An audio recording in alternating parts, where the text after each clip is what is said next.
The teenage suspect in that high school shooting in Chardon, Ohio on Monday was charged today with 3 counts of murder. We asked Michelle Miller to find out what she could about the suspect, TJ Lane. Michelle starts tonight with a march that the high school students held this morning. They all meant a lot to us. Nicole Weaver, a junior, walked with hundreds of other students back to Chardon High School.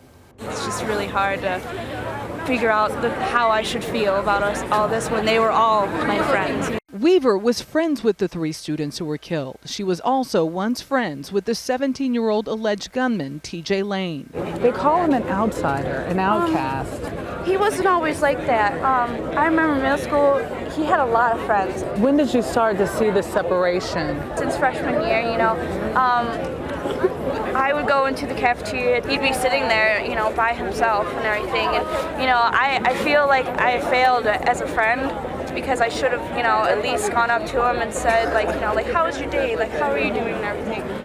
Ohio court and police records reveal Lane's home life was deeply troubled.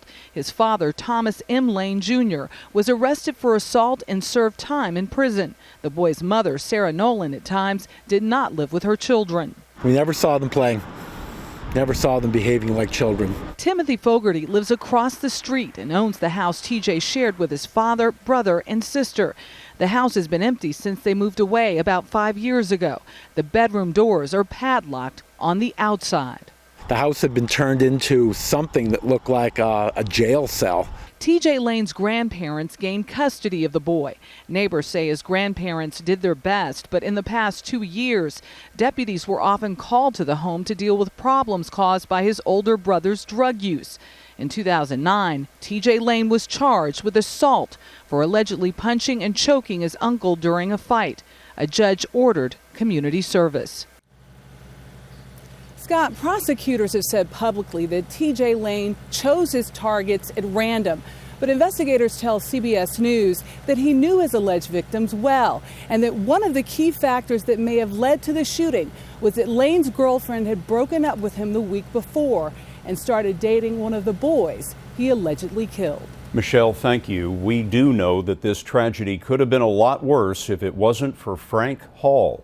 He's the assistant football coach who chased the gunman out of the school.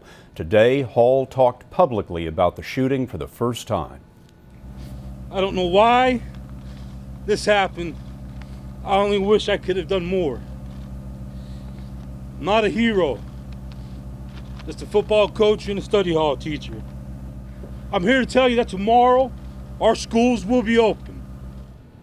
The only victim still in the hospital is 17-year-old Nick Walzak. He was wounded in the arm, the neck, and the back. Today, his mother says Nick still can't feel his legs, but his doctors are optimistic about his recovery.